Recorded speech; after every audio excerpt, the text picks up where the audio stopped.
Me pide usted dos palabras. Diré algunas ideas mías sobre la invención o inventos. El aparato que usted manipula es maravilloso porque reproduce la figura movible al mismo tiempo que emite el sonido de la voz. Cuando con el tiempo se perfeccione este invento, el mundo quedará sorprendido ante los cuadros vivientes y parlantes que ello exhibirá sobre el tiempo. La ciencia ha acrecentado el paso acelerado de los adelantos modernos. Por medio de la ciencia conservamos la salud e inclusive devolvemos la juventud a los que le han perdido. La ciencia también ha impulsado los inventos que se dirigen a la destrucción del hombre por el hombre. Estas dos tendencias contrarias todavía nos dicen que la cantidad de la animalidad en nosotros es muy grande. ¿Cuándo podía la ciencia perfeccionar aparatos que reformen y regeneren a los hombres? ¿Cuándo podrá nuestra humanidad decir que va camino de la perfección moral, de la fraternidad de todos los hombres, de todos los pueblos, de todas las razas y de todos los credos? The whole issue of the world will depend upon your ability to save this continent from invasion. For I feel perfectly certain that as long as these republics are free, they will be able to make all the liberty-living peoples of the world maintain and preserve their own freedom. Administration. Ikalabing-apat ng Oktubre, taong 1943.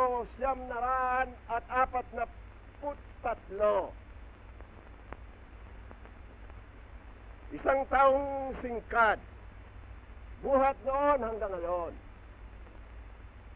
na naitayo natin ang bagong Republika ng Pilipinas sa hirap na ito na dinadanas ng ating bayan.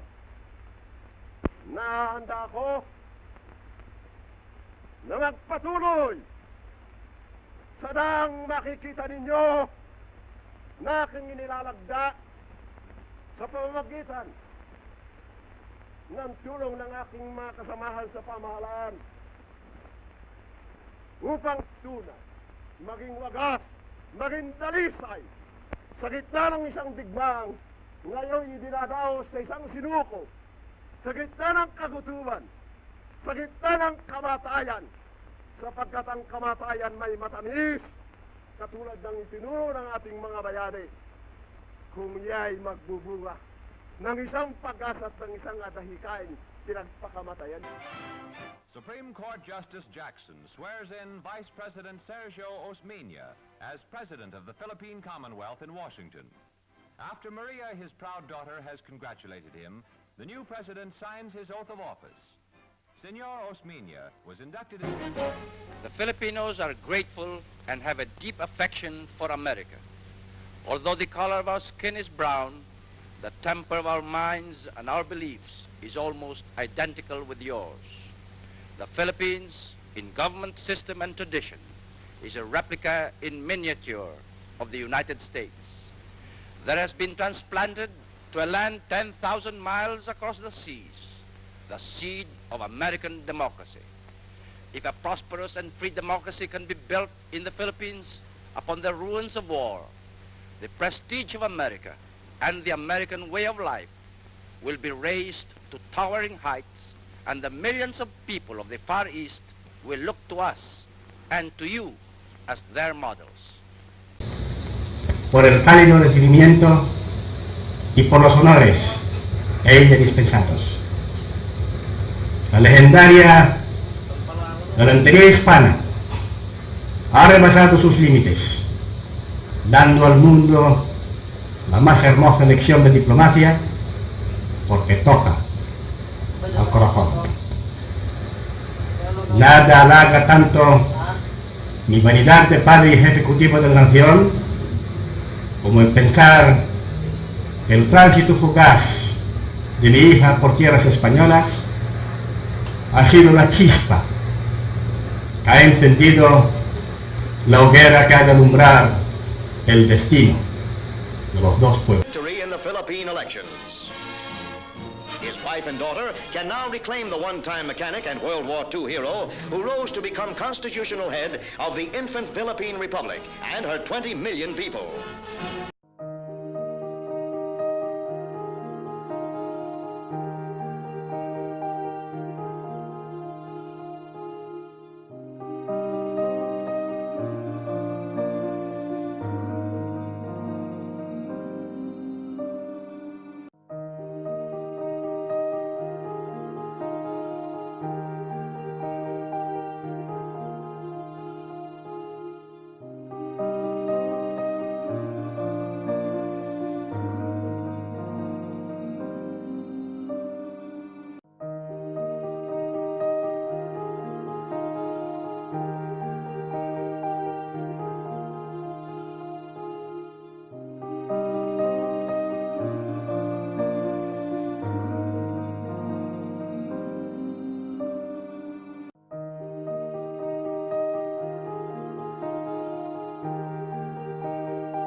And so it is that as I promised all of you, my countrymen, on that fateful morning of September 23, 1972, when I announced the proclamation of martial law, which had been signed by me before, with your support, placing myself, my life, and my family's life and honor on the judgment of history, that when the time came when I must or we must end martial law, and that time could not be foreseen then, I would be the first to move and initiate the termination of martial law.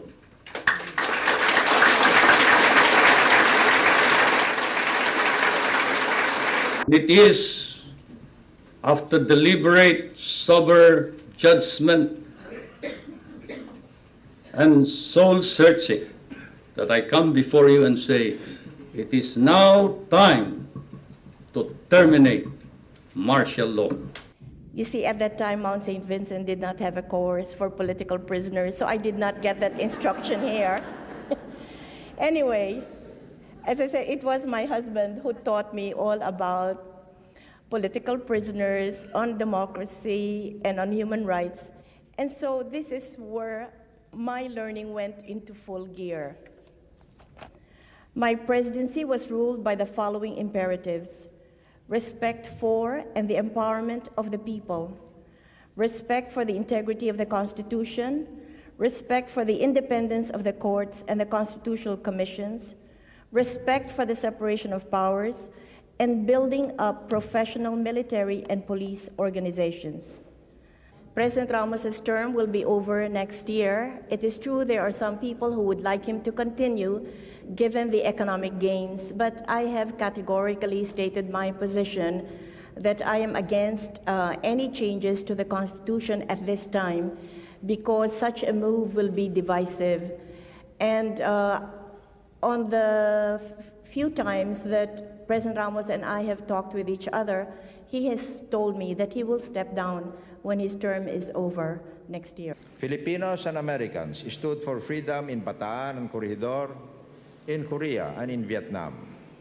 Now we stand for peace as treaty allies, securing the stability of the Asia-Pacific region, and as members of the United Nations organization, promoting global peace and development.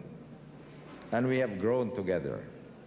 We have moved from the age of colonial empires through the carnage of World War and the trials of a cold peace to a more promising new era of global growth, prosperity, and social equity.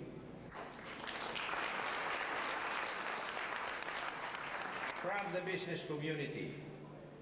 Market reform and productivity, social reform and democracy. These are the pillars of our new era, where human liberation and human development, as in the Philippines, are proven to work best when applied together in pursuit of the common good. Through it all, we, Filipinos and Americans, have remained bound to one another by the love of freedom, the adherence to democracy, and the respect for individual and community that distinguish every free people. Malubha ang lagay ng ating ekonomiya at namimiligro ang kabangyaman ng ating bansa. The problems we face are such magnitude as to require nothing less than heroic and concerted action. We must move upon them as a single community bound together by common rules that we all agree to respect and obey.